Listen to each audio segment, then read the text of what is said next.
Good day, my fellow Americans and good people of the world. Today, I would like to address you in regards to the present situation. I want to start by talking about law. Law is what makes us a nation.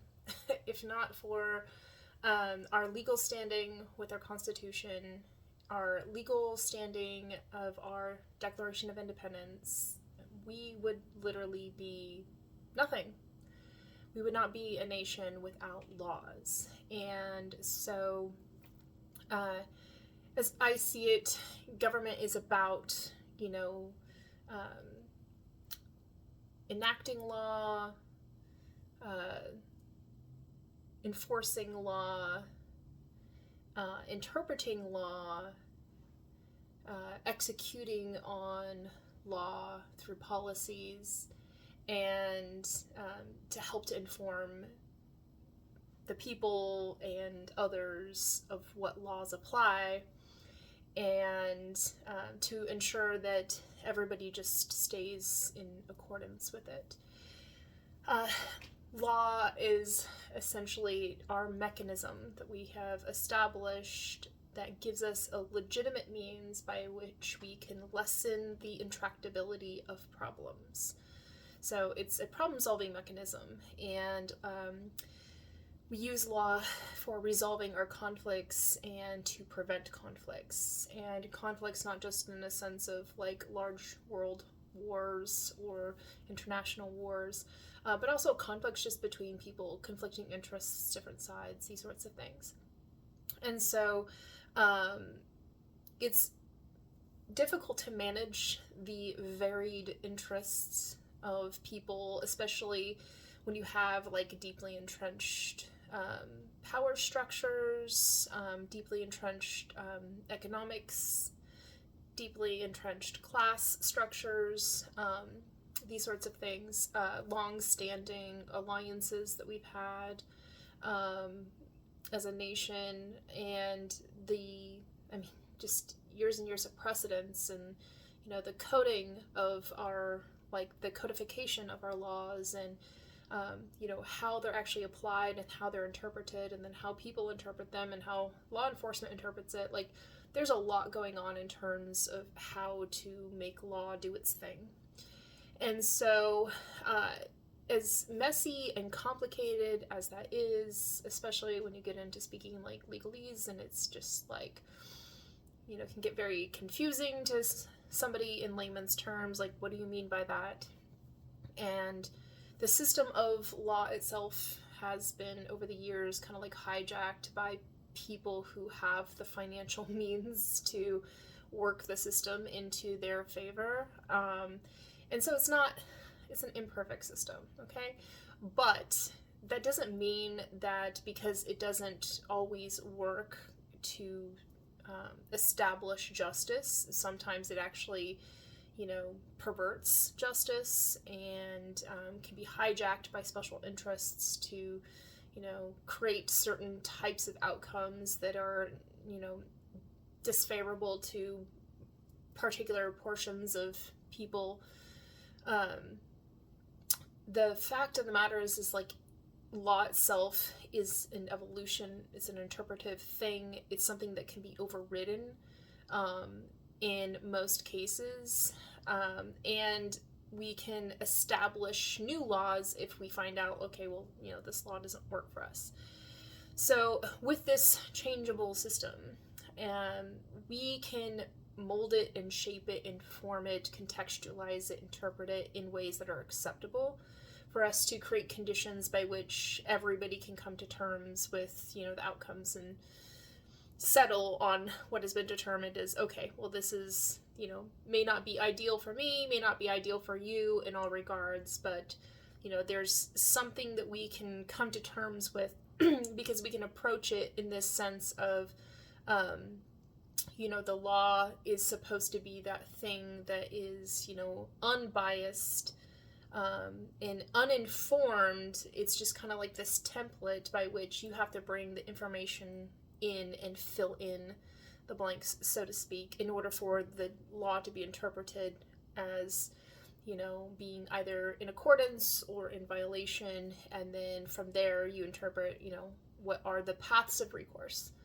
So that's just a doggerel sum up sort of thing. And the reason why I'm saying that is because I want to kind of give a sense of what might potentially be an off-ramp for President Donald Trump to take, if he's so inclined, to establish a exit strategy from Iran that can help him save face, but also actually do some really good work to help to establish, a new type of orientation and relationship with the rest of the world, and to do so based off of law. So the likelihood of this, of course, is very minor, mostly because Trump doesn't listen to me, The other thing being that while this isn't necessarily going to make Trump humble himself, which is the impossible task, it will require him to rethink some of his choices that he has made in terms with how he is opting to align America's interest from his position as role of president. So from what I can tell, he is making decisions based off of personal interests that may at times not be completely aligned with the collective best interest. I honestly believe the attitude and direction of his heart is not oriented towards caring for the best interest of Americans or the American people or humanity at large. But I think that is also probably because, he's never had to in his life ever orient with an other. It's always been about him and other people, configure themselves into his world and their place of belonging in his world. He kind of thinks he's the main player in a game or something to the effect. The main actor in his own movie or whatever. And so,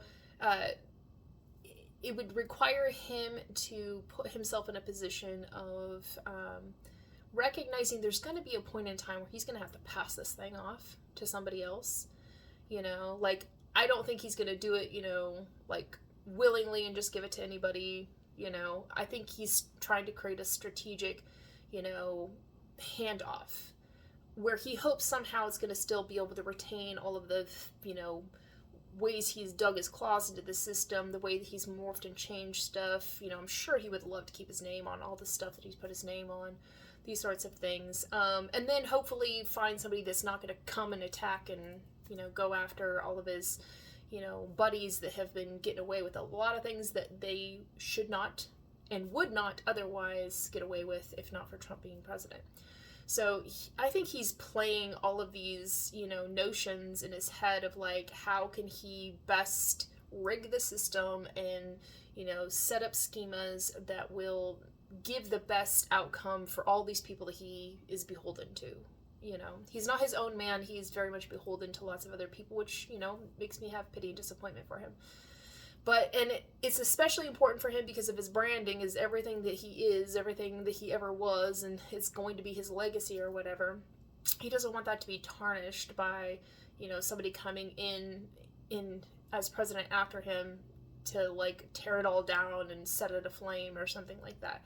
He has a lot at stake, and so he is in a precarious position, by which I think that could be negotiated with to get him to do something sensible and reasonable for a change. So what I suggest is that Trump thinks about America from the stance of, we don't want to be in war forever. Nobody wants that. Bad outcomes, very expensive, lives lost, not a good look. He doesn't know how to handle the compassionate aspects of being a president. So he doesn't do right by our soldiers and military personnel who have given the ultimate sacrifice on behalf of our country. He just cannot extend the compassion for the loss of life. He doesn't know how to not turn everything into, his own personal, like, glorification. And he doesn't want to continue to do this because, he's snapping at reporters again. Whenever he's backed into a wall is exactly what he does. He's getting angsty and he's getting frustrated, and I'm sure he has a lot of people talking to him like, this is, making the cost of everything go up. You're ruining my business. What happened to our plans? You owed me this, man. And so I'm sure it's all coming at him. So off-ramp, that could, potentially, depending on how he takes it, be not sound favorable, but, listen out till the end. So, I listened the other day to, I think it was the foreign minister of Iran, like, spoke at the UN, just kind of, like, speaking out, like, how is this situation here fair if you guys are all going to be, like, upset at us for, firing off on our neighbors in like kind for the fact that we're being attacked,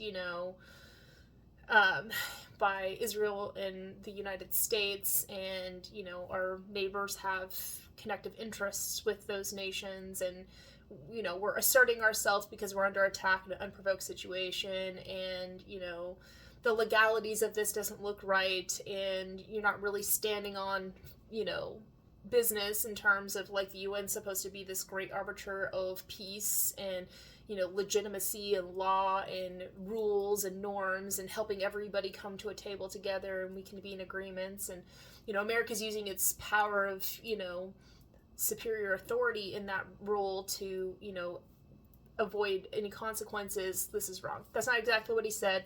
That's a doggerel somewhat paraphrasing in my own terms and conditions as how I interpreted it.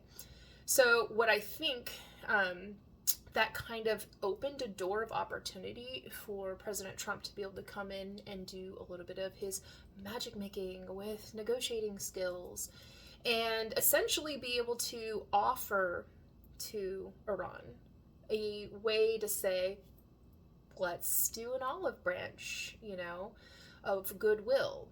We are willing to allow for there to be, a resolution that is brought forth that, condemns the actions of both Israel and of the United States. On the merits, without an intimidation factor to any other nation, that can all come together and mutually agree we need to, make a formal statement saying this was wrong. And by offering that, what they're doing is, what the United States would be doing is establishing the sense that this is a legal approach to resolution that we're trying to take in the one place.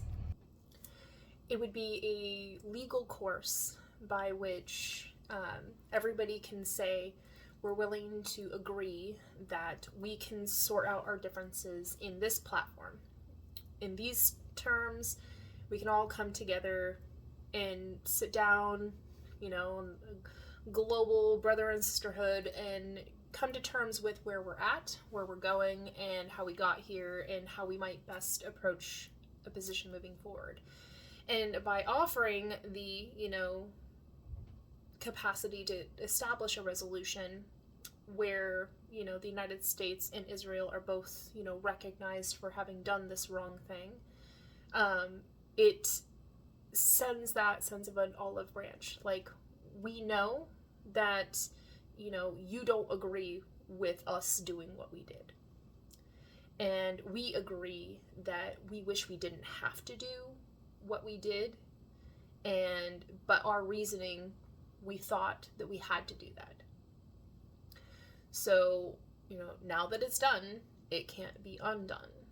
But what we have to do, regardless of, what's happened, we have to find a way to solve for the intractability of this problem. And it wouldn't be fair for America alone to make those decisions. It wouldn't be fair to leave Israel to make those decisions, and it wouldn't be fair for Iran to make those decisions on their own. because everybody has their own sorted interests in certain types of outcomes. But we could use the body of the UN, which is what it's established for, as a means to come to the table in mutual accords to say, let's find a realistic path to peace that allows us to come to terms in a way where we can kind of like pull apart piece by piece the entanglements of this messy situation. And the first olive branch of peace offering being, we are, the United States, willing to accept there being this resolution condemning our actions. And we will agree to it. Obviously, we're not going to vote on it ourselves, but we're also not going to veto it, and we're going to encourage everybody to, vote as they see fit, without the fear of retaliation. Because what we want is everybody to just come and speak their piece about this, so we understand where everybody is in terms of like a temperature check. And then the United States can use its influence of its alliance with Israel, and the fact that Israel kind of brought this upon us, for Israel to submit itself to receiving the same type of,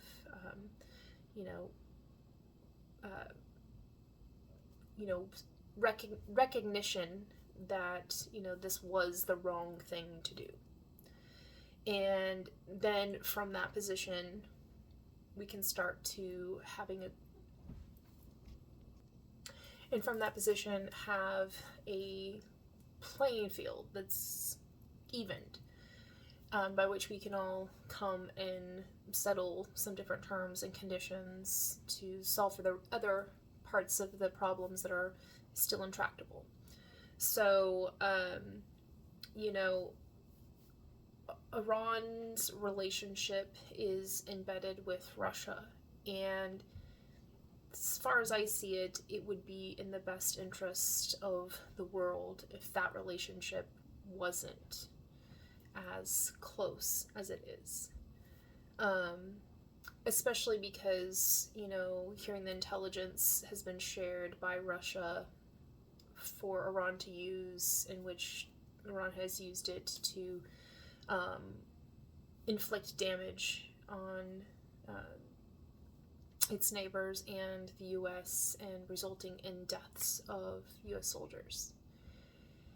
And the fact that, Russia is gaining all these benefits of their sanctions being reduced during this time of conflict and, chaos with the Strait of Hormuz being closed down. So, and we don't want a scenario in which Putin can gain back some of the power, in order for him to continue his campaign against Ukraine and other neighboring countries, including NATO allies. And what this could do in terms of coming and meeting at the UN and, accepting this resolution and agreeing that, we're going to start parsing through all of the, complexities of everybody's interpretation of what's happening in this conflict and this war, and what everybody, wants to get out of it in terms of solving, for the fighting, so that at least the fighting can stop and then we can get back to some sense of normalcy. And getting everybody to speak on that in terms of, this is what we should probably work towards together. What I want to prevent from happening by resolving this as soon as possible is to prevent Russia from gaining more traction and more, capacity, and to stop Trump's seeming intentional act of pushing away NATO allies, forcing them into this impossible decision of, join this war of choice,